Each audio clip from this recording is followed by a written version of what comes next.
The fight is the first scene in this extraordinary film. The scene kicks off with the Capulets and Montagues meeting and taunting each other. However, things go much further than playful words. Soon, violence ensues and the whole town devolves into utter chaos. News of this brawl spreads across the land. To the town's dismay, Prince Aeschylus, the man himself, ruins the jolly old bloody fun. Enter Romeo. What a mopey crapsack! His gang of goons try to lift his spirits by bringing him to the Capulets' party. Here is where our young sack meets the love of his short-lived life. Enter little J, our young, really young, heroic sack, Juliet. The two idiots lock eyes and know they must immediately get acquainted. Like the creep he is, he sneaks up to her. The sacks smash face and know they're meant for each other.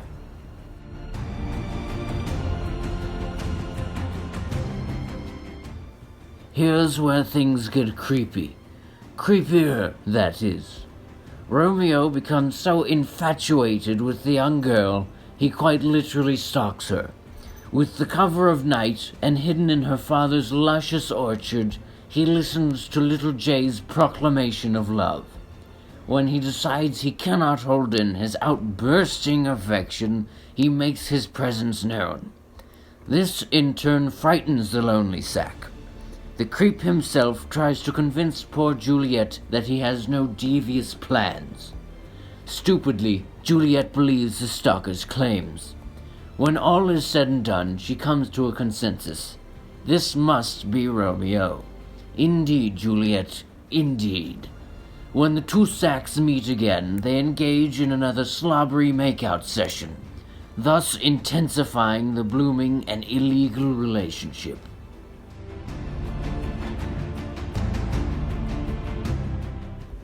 Romeo sets off to find someone willing to tend to his fiendish needs. In doing so, he finds Friar Lawrence, the man always eager to plan. These naive subjects of society are too optimistic. They don't know that love is just a social construct. Romeo and the friar work out an agreement. With little objection, the friar agrees to marry the Sacks, who are currently celebrating their one-day anniversary. Next, Romeo ventures out to Juliet's nurse and bestows the great honor of proposal. Obviously, Juliet accepts upon hearing the news of engagement.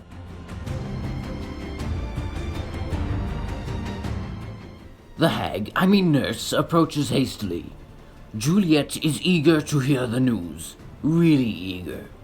They celebrate news of imminent marriage. I must add, they do so in a peculiar manner. Seriously. The time awaits for the Sacks to be joined. As you can imagine, Romeo is pathetically overexcited. Juliet arrives and they act like they haven't seen each other in years, even though it has only been a matter of hours. The friar almost breaks his hip trying to keep these animals apart, which is a reminder that he is only marrying these terribly immature couple as a method to cope with his inescapable old age. The ceremony is performed.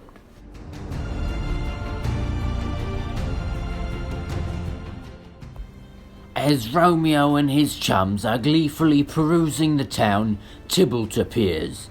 Tybalt, being related to the Capulets, jests at Romeo. Mercutio, being the eccentric fart he is, gets offended. Wanting to protect Romeo, he draws with Tybalt. They clash and fight and clash, until Mercutio is overpowered. Romeo, in an absent-minded daze, chokeholds Mercutio, because God knows why. In doing so, Tybalt seizes the opportunity to stab Mercutio in his chesticles, and thus he is no more. Round 2.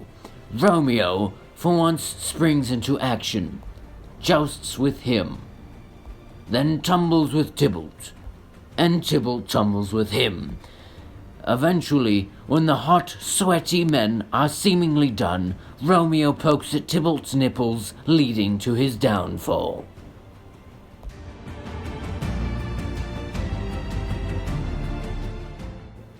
What could the purpose be? Why are they displaying the body of Tybalt? There is Mercutio as well. What is the purpose of this parade?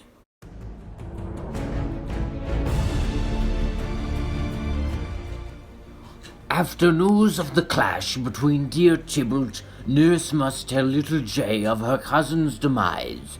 After the nurse pathetically rolls around Juliet's room and misleading her unnecessarily, Juliet is bamboozled. However, she's more bamboozled at the nurse's erratic behavior rather than the literal death at hand.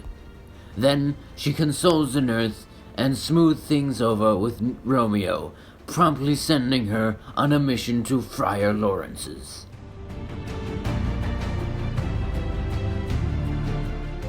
Look at him, lying on the floor like a baby. Poor Lawrence cannot be paid enough to deal with that crap sack's crap.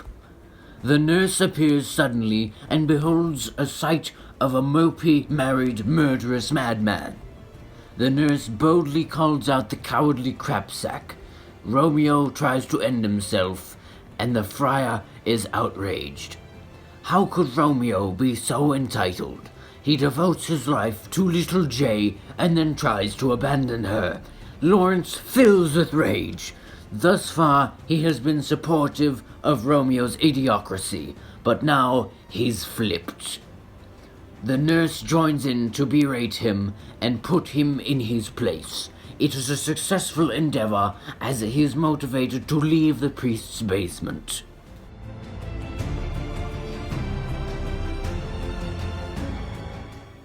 To Mantua. Unaware of her secret marriage to the family's mortal enemy, little Jay's parents arranged for her to be married to some dirtbag of royal descent. Her mum has come to break the news. Juliet sure got angry after that. She has turned into a mess of noises that can be used as torture. Big Daddy Boy barely bears the blood that blisters born by anger and is bound to berate what's born by his blood with a bounty of blasphemous bits. The anger is indeed unleashed. The nurse defends Juliet, and by doing so, she paints a target on her back. The rage is diverted to the nurse. Juliet is left in emotional shambles as her father leaves. Even the nurse tries to convince Juliet that she should marry Paris. That dirtbag. Keep in mind that the nurse is one of the only two people that Juliet trusted during her marriage. The nurse metaphorically just stabbed little Jay in the back like a boss. Juliet, overcome with grief, blubbers around Friar Lawrence's cell. Lawrence, pretending to be empathetic but really just wanting her out of there, pledges to help. In true janky fashion, they create a plan to fake Juliet's death, disobey her family, and break multiple laws, all for a creepy murderer. This will be done so by giving her a potion of which is already of shady origin. Friar Lawrence reassures her that everything will be fine and minor bleeding is normal. Little Jay, already insatiable for Romeo, gets greedy and pounces across Friar's desk like a witch, clamoring for the potion. Lawrence beats her off with his stick and smacks some sense into her. On with the plan.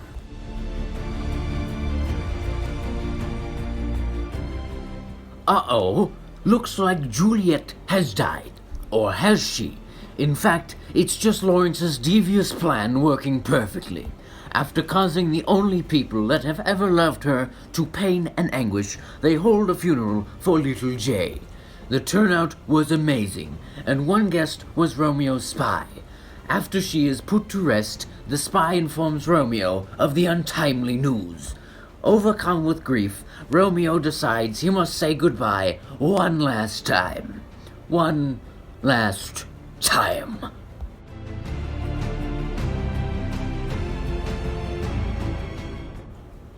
The mourning sack stumbles upon this mass tomb, seemingly out of luck, as I know he ain't got no directions. When he finds Juliet, he probably is sad, but it is seriously hard to feel any empathy for someone who, within the course of a day, stalked little Jay and killed her relative. The creep pushes new taboo limits as he proves that he is willing to smash face with a dead human body. This is indeed a new low. After committing such acts, he feels fulfilled enough to die. He raises the probably placebo poison and drinks it, dying almost immediately, which is absolutely ridiculous. But Juliet arises from her death. Oh no! Now her plan has gone the most awry as it could have gone. Her dead lover, sits at her gnarly dank feet. The last remaining sack competes for the world record of resorting to suicide, and she brutally stabs her bosom. Romeo would be rolling in his newly made grave after that. Dying, dying, dying. Plop.